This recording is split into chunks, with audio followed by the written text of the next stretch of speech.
Los conceptos clasificatorios.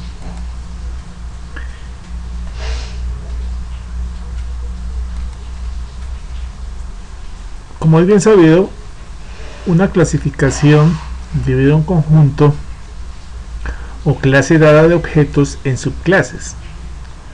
Los objetos son llamados los elementos o miembros del conjunto dado. El conjunto se llamará universo del discurso, en particular cuando se supone que contiene como elementos a todos los objetos de los que se ocupa una investigación determinada. Podemos hacer una definición de clasificación, una definición formal. Una clasificación de objetos de un dominio D se efectúa por medio del establecimiento de dos o más criterios, de tal forma que cualquier elemento de D satisfaga solo uno de esos criterios. Si cada objeto de D satisface exactamente un criterio, entonces las clases son mutuamente excluyentes y su unión es exhaustiva.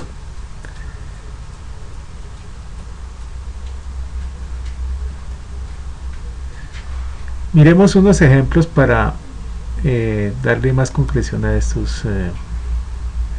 este tipo de clasificaciones. Por ejemplo, la clasificación en tipos de sangre. Según hay dos criterios. Uno es el de los antígenos AO0 y el otro es el factor RH positivo. Entonces, según esa clasificación, pues tenemos los grupos A positivo, A negativo, B positivo, B negativo, AB positivo, AB negativo, O positivo y O negativo. Entonces la letra se refiere a los antígenos y el signo se refiere al RH. Esta clasificación es exhaustiva porque comprende a todos los seres humanos que tienen sangre. Entonces esta clasificación, en esta clasificación todas las sangres, todos los tipos de sangre entran y todos los seres humanos tendremos ese tipo de sangre. Y también es excluyente en el sentido de que si uno es del tipo A positivo no puede ser del tipo B positivo, y si es de lo positivo pues no puede ser de la AB positivo. Es la exclusión. Cada uno queda ubicado dentro de su clasificación. Otro ejemplo podría ser clasificar el dominio de los números en pares e impares. Entonces tenemos los números, aquí solamente está hasta 100, pues lo que realmente recogemos son los números hasta el infinito, y pues los pares son aquellos que son múltiplos de 2, mientras que los impares son los que no son múltiplos de 2. En ese sentido pues también tenemos la exhaustividad y la exclusión. ¿En qué sentido es excluyente? Que los que son pares no son impares y los que son impares no son pares. Y la exhaustividad es que está sobre todo el conjunto de los reales. Entonces en ese sentido los conceptos clasificatorios nos permiten pues definir a partir de unos conceptos dónde es que vamos a ubicar los elementos de un conjunto. Por ejemplo, otro ejemplo, los primates. Los primates pues son mamíferos que son plantígrados, tienen 4 extremidades terminadas en 5 dedos. Todos los primates tienen 4 extremidades terminadas en 5 dedos provistos de uñas, con pulgar oponible pues en algunas de las extremidades, y dentadura completa, ojos en posición anterior, mama en situación percoral y cuerpo cubierto de pelo. Entonces dentro de los primates pues aquí tenemos de la clase primate pues cómo es que vamos dividiéndolos en los diferentes elementos, ¿sí?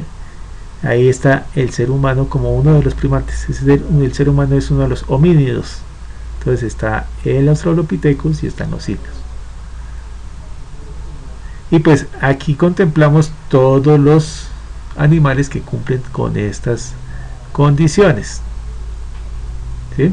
Tienen 4 extremidades, tienen manos, tienen cerebro lobulado, ojos en posición anterior. Entonces todos estos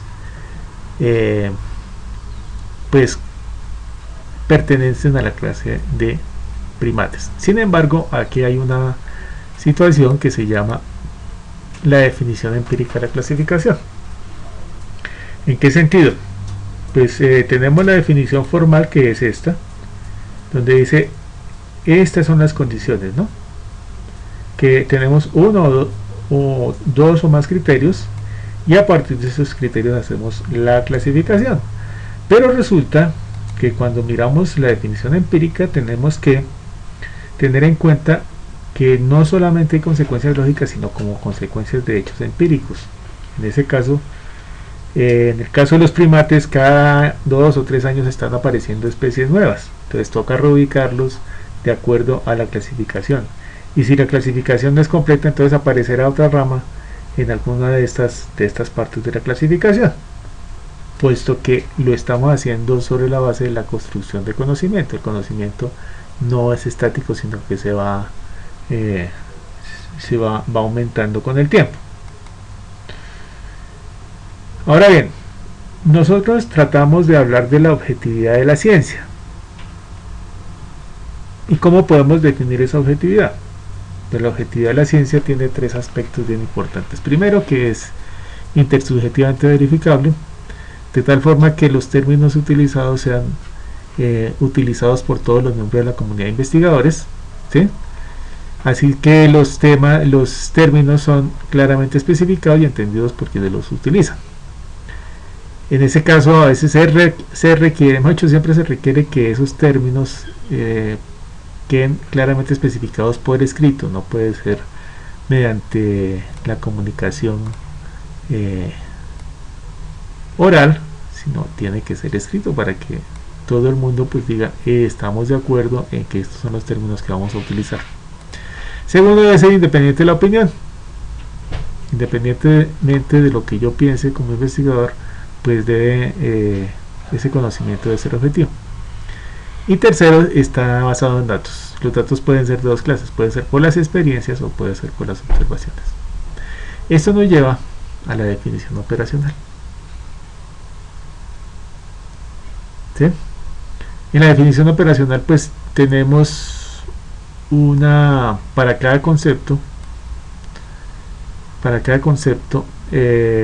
hacemos una prueba o testeo, y de ese testeo o prueba esperamos un resultado. Eso nos permite pues tener un resultado objetivo de lo que estamos estudiando.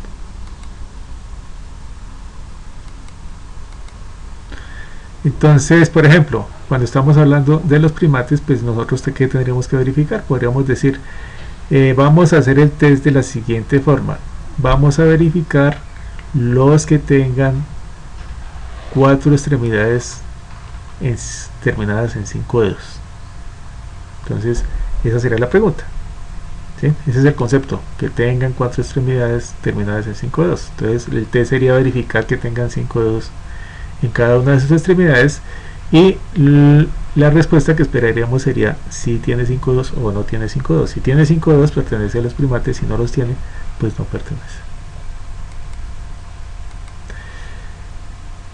Los conceptos clasificatorios entonces se pueden dividir en las clasificaciones naturales y las clasificaciones artificiales. Lo que vimos es que las clasificaciones naturales son aquellas que tienen mayor probabilidad de vincularse con otras características, mientras que las clasificaciones artificiales pues tienen pocos vínculos explicativos y predictivos.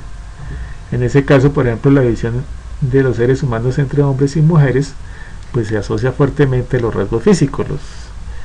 Los rasgos físicos de los hombres y las mujeres son diferentes. Los rasgos fisiológicos también, y algunos rasgos psicológicos también son muy diferenciados. En ese caso pues estos criterios se aunan y van siendo una clasificación que es mucho más amplia, tiende a ser mucho más universal. Mientras que hacer una clasificación de humanos que pesan menos de 50 kilos y los demás pues no tiene vinculación ni con la fisonomía, ni con la fisiología, ni con la psicología. Entonces en ese sentido pues está limitado.